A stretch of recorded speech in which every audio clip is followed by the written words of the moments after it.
Today on the Travel Magazine, we visit Canada's friendly and beautiful capital city of Ottawa, including historic Parliament Hill. Then, we'll cross the river into the Gatineau region of Quebec, a haven for nature lovers, athletes, and anyone who appreciates the outdoors.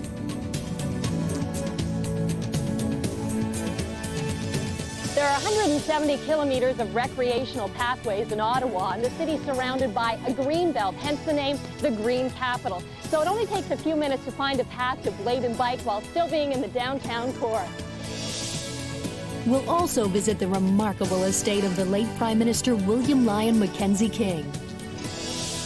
Enjoy a bit of living history and relax with a breathtaking sunset train ride. Just wait till you see the beauty of the nearby Gatineau Hills. We're at Champlain Lookout in Quebec, Canada, part of the National Capital Region. It's a nature lover's paradise with hiking, biking, and swimming in the summer. Then there's the autumn leaves and skiing during the winter. Hello, I'm Sandra Neal. On this edition of the Travel Magazine, join me as we trek through the Green Capital and Gatineau Park. Ottawa is 425 kilometers northeast of Toronto and 200 kilometers west of Montreal. You won't find any skyscrapers in Canada's capital city, but there are loads of interesting galleries, museums, and historic churches. The Rideau Canal system is a mecca for boaters in summer, and in winter, it becomes the world's longest skating rink. The greatest collection of Canadian art is found in the National Gallery. I found inspiration in the Peace Tower and in statues of important Canadians like Sir Wilfrid Laurier, the first French-speaking Prime Minister.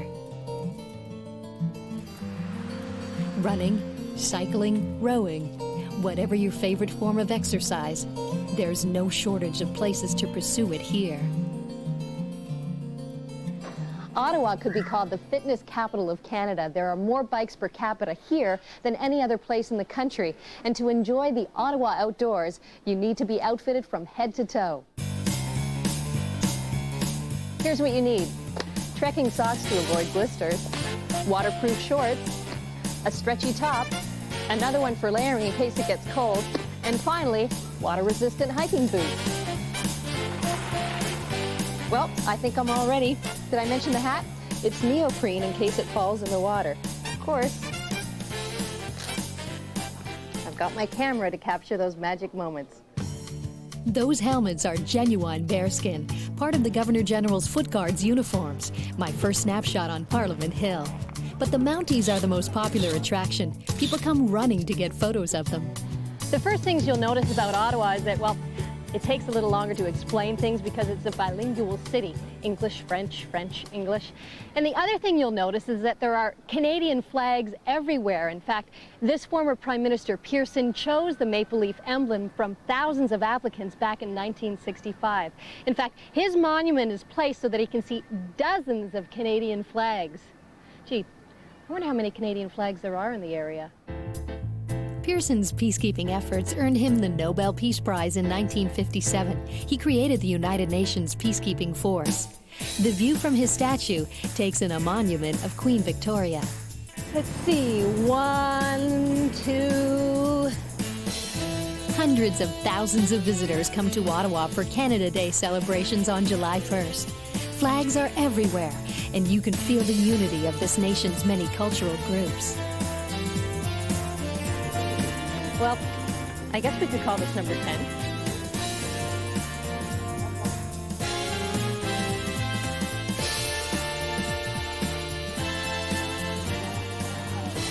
Hey, that's number 25 on Spark Street.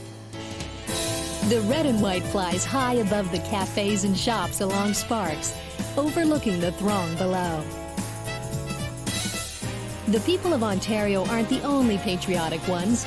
Just across the Ottawa River, the residents of the Gatineau region of Quebec are just as proud to be Canadians. And they take advantage of this gorgeous terrain in all seasons. The views are spectacular.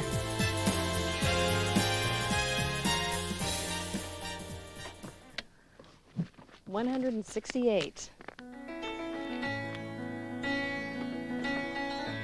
Speaking of maple leaves, autumn is a wonderful time to visit and see the changing colors. The region is a tapestry of farmlands, forests, and wetlands. Hiking and biking trails abound. And come winter, the snow-covered pathways are perfect for cross-country skiing. Among the area's wonders is Pink Lake. Completely protected from the wind, its waters are pristine. They provide an environment where rare forms of life can survive. Protecting this lake's unique ecology is an ongoing environmental effort. No boating or swimming is allowed. You enjoy this place with your eyes only. But Pink Lake isn't pink. The name comes from a family of Irish settlers who came here in 1826 to grow potatoes and corn. The lake is actually green because of a buildup of algae. Though I'm Canadian, this is my first trip to Gatineau Park. I don't know why I waited so long to see Pink Lake. I'm grateful that earlier Canadians had the foresight to protect such a vast area of the Gatineau Hills, creating a park that we can all enjoy today. This nature reserve lies along the Gatineau Parkway, which follows a wall of ancient Canadian shield rock shaped by the passage of glaciers thousands of years ago. We'll continue our day in Canada's capital with a visit to the home of Mackenzie King, who served as Prime Minister for more than 20 years. King developed his estate into a breathtaking mix of gardens and fascinating architecture. Then we'll board the train for a memorable tour of the Gatineau Hills, featuring a delicious on-board dinner. And we'll visit a native Canadian village. The highlight of the stop is a sacred performance of drumming and dance.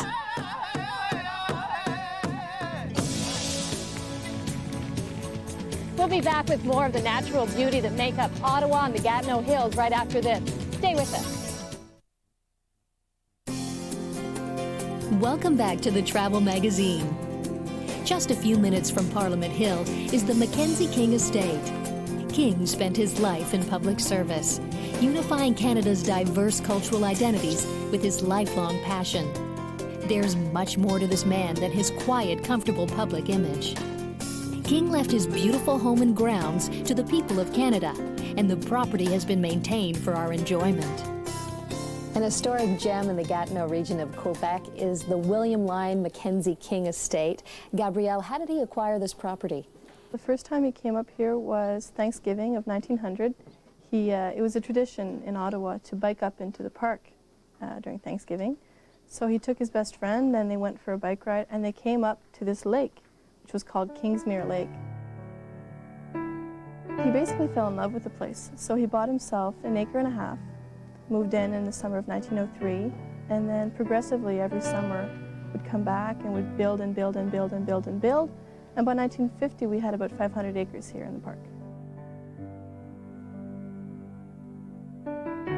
Mackenzie King was Prime Minister of Canada for nearly 22 years, beginning in 1921, and he did a lot of governing right here at the cottage.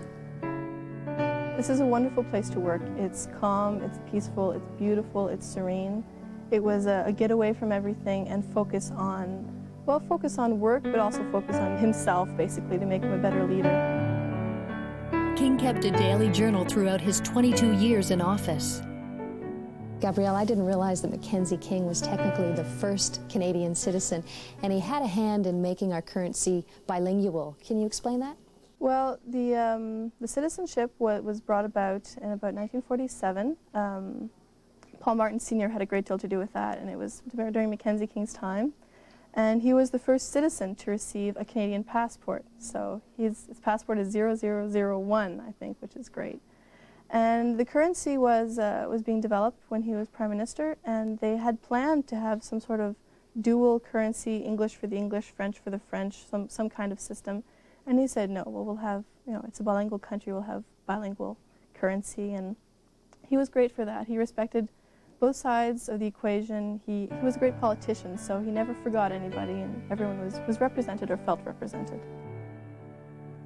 King developed a close friendship with British Prime Minister Winston Churchill and U.S. President Franklin D. Roosevelt. Their cooperation played a significant role in strengthening the Allied effort during World War II. At home, King's legacy is one of national unity. He worked hard to accommodate and bring together the nation's many differing cultures and views. Most Canadians associate Mackenzie King with being a strong leader and an academic. He had a doctorate in economics, but he was also a naturalist. He was passionate about flowers and architecture. He traveled the world to observe it, and he's brought it back home in his backyard. It's just incredible. He was a bit ahead of his time in terms of conservation. He loved nature. He was a passionate Canadian, so he was passionate about Canadian nature. So what we have here is truly a beautiful landscape. This is in the style of the picturesque, which means that anywhere you look, you have a beautiful photo, you have a beautiful image. King had a great interest in garden architecture. He looked for it during his travels throughout the world, borrowing ideas for use on his own estate. He designed the window on the forest himself. It's made from pieces of Ottawa's Bank of British North America. I've got my camera humming. There are fascinating fragments of other buildings throughout this estate, and it's truly amazing what he was able to do with these ruins.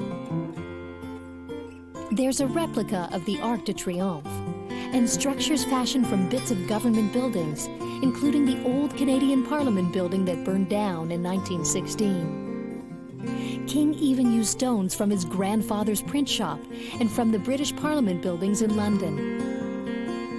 King had a sort of stuffy public image, but it's obvious from seeing these grounds that he had a deep spiritual side. He came here to meditate, and it's a perfect place for it. A little-known side of King is that he often held seances with close friends. It's said that he communicated with the spirits of his mother and grandfather and gained governing advice from the spirit of former Prime Minister Sir Wilfrid Laurier. There's a gorgeous waterfall here. It's quieter now than it was in King's time because of a dam. They say that the roar was pretty impressive back when King was around. He walked these grounds daily, usually with an Irish terrier named Pat. One of King's cottages, Moorside, is now a lovely tea room open to the public. The late Prime Minister Pierre Trudeau often came here to relax. King received many guests at Moorside, including his friend, Sir Winston Churchill. Mackenzie King, there are quotes throughout the gardens, and one of them loosely mentions how he loved to come here because it prepared him for the antagonism of the House of Commons. And when you walk through the grounds and you see that charming waterfall, I really got a sense, I could understand when he said, "I have indeed made a lucky purchase. It will be a joy all my life and a joy to others after." William Lyon Mackenzie King, 1924. The beauty of Gatineau Park makes it a treasure of Canada's capital region. And if Canada is a country defined by nature, the Gatineau Hills reflect its country, with plenty of open spaces, deep forests, and clear lakes. And while the city of Ottawa is filled with the symbol of red and white, these hills are covered in green and blue. Gosh, Mr. Pearson, I really don't know how many flags are in your fair city. I stopped counting at 190. Our Green Day continues as we journey back before European times and get swept away by a native dance. Then we'll ride into the sunset and enjoy French cuisine on the Quebec steam train. From Buffalo Burgers to Birch Bark Wigwams, we're going to visit an Aboriginal village as we continue our tour of the green capital of Canada on the Travel Magazine.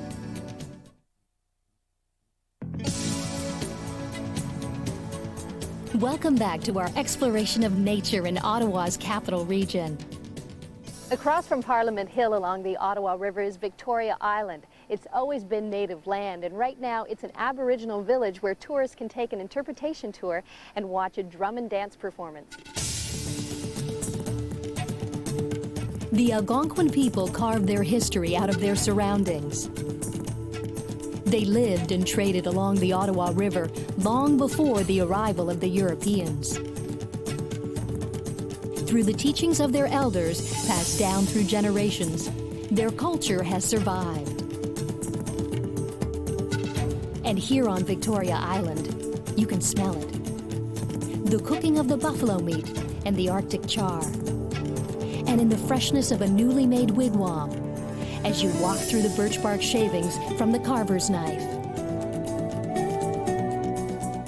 This is the canoe that the Algonquin people traveled the Kitchissippi, or Ottowa River as it's now known, to trade with other nations. It's all made of the materials that are easily found in this area, for example, birch bark and cedar, and spruce root from like a Christmas tree. In the background is a canoe that was made in 1939, and this type of canoe hasn't changed since before Europeans came.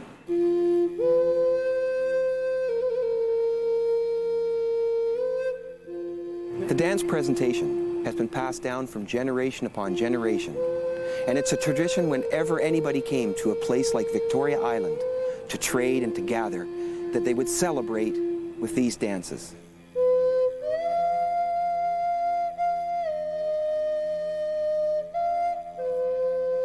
The drum itself has been played for thousands and thousands of years, and the songs passed down from generation upon generation. The drum is made in a circle, and it represents the circle of life, no beginning and no end.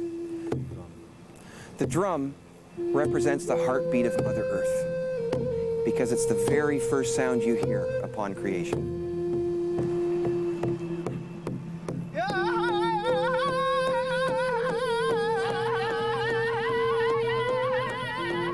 I've never seen myself dance, she says, but I know how I feel. I can feel the wind when I dance, lifting up my shawl.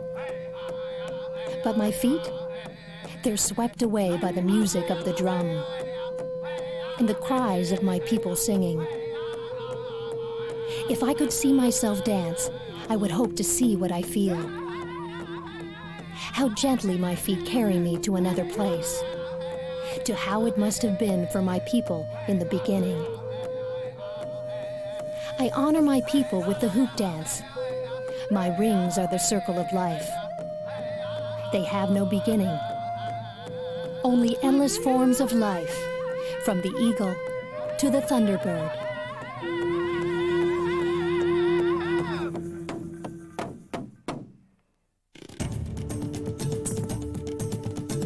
Victoria Island lies in close proximity to Ottawa's bustling downtown, with its parliament buildings, cafes, and 12 national museums. But we're about to be transported away from all this. The Wakefield Steam Train Dinner Tour is another way to enjoy the nature of the Gatineau Hills. So for the next little while, we're going to be wined and dined with a 3-course French meal, musicians, and of course, the beautiful setting of the National Capital Region. This train has been in operation since 1907, and it's one of Canada's last remaining steam-powered locomotives. We begin our ride on the Sunset Dinner Train in Hull, Quebec, just across the river from Ottawa. We're off.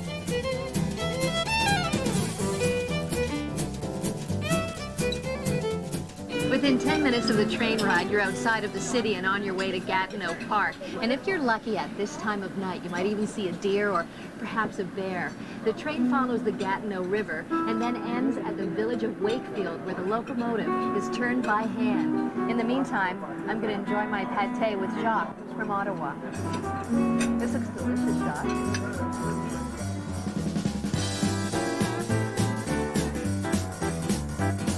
What a friendly atmosphere. And the French cuisine is wonderful. Nearly everyone on board is bilingual, so conversations are going on in French and English all around me. There's live music throughout the trip as well. Everything from classical to folk.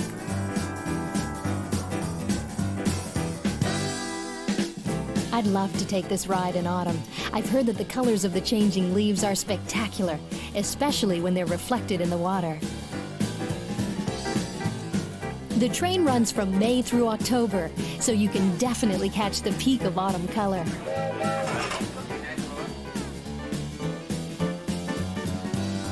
The turnaround point is the village of Wakefield, where friendly local residents provide a warm welcome. We'll have a short stay in Wakefield while the train reverses direction. very much. Well, we're now in the village of Wakefield, where we have a few minutes before dessert, and while the locomotive gets turned around on a turntable by hand. There's only 2 of its kind in North America. One here, the other in San Francisco.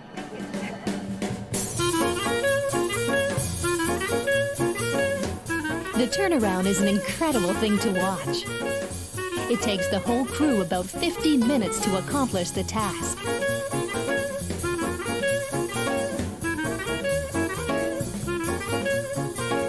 This is definitely worth a few more photos for my album.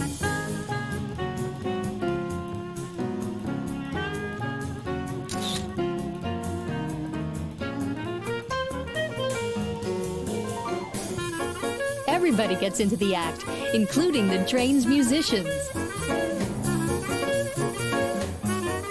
I've never seen anything like this. It's one of the most entertaining features of the trip.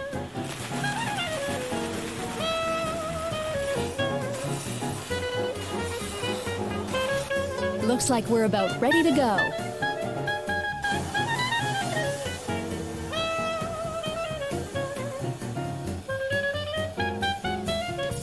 Now that the locomotive's been turned around, it's time to get back on board and head home while enjoying dessert and coffee and the sunset over the Gatineau Hills.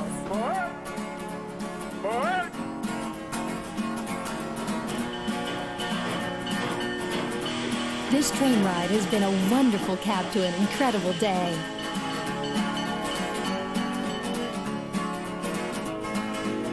It's time to just relax and enjoy the views and the music.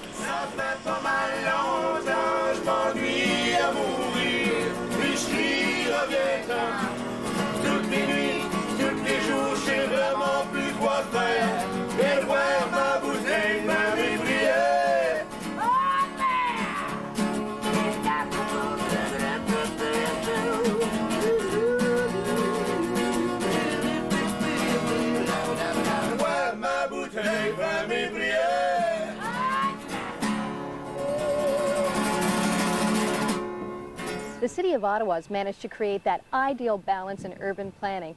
The right amount of city structures surrounded by the perfect amount of nature.